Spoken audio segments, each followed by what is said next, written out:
The Bible is a collection of ancient Israelite scrolls, and they've been brought together to tell one unified story about God's purpose to partner with humanity in ruling over all creation. Now, the biblical authors had a message they wanted to communicate, a set of ideas. But like any good story, those ideas are not presented in formulas or lists. Rather, they're explored through patterns that we call themes. In the Bible, a theme usually begins in the beginning, and it continues all the way through the whole story to the end. There are lots of themes that link together and unify the biblical story, and one of our goals at Bible Project has been to introduce you to them so that you can see how they all lead to Jesus. Now we want to take a step further and help you learn how to discover and trace a theme for yourself while you read the Bible. You ready? So themes in the Bible are activated by words that get repeated throughout different parts of a biblical scroll. Think of them as links that fit together into a larger developing idea. For example, the theme of God's blessing. This word is used hundreds of times throughout the whole biblical story.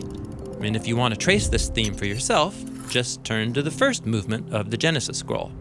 In the first story, the word blessing appears 3 times. The first link is when God creates the birds and the fish, and he blesses them, saying, "Be fruitful and multiply and fill the waters." So God's blessing has to do with abundance and multiplying life.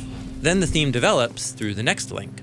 God next blesses the humans, giving them the honor of ruling over the creatures as God's partners. So now ruling is a part of God's blessing. Then, on the 7th day, God rests and he blesses his beautiful and abundant creation. So we've traced the word blessing that gets repeated in one story, but we noticed how it was connected to other ideas like being fruitful or ruling or resting in life. So when you see those words and ideas, you know that the theme of blessing is being activated and developed. And that's how it works. Now you should try. We're going to practice by taking one theme and tracing its key words and images and synonyms all throughout one movement.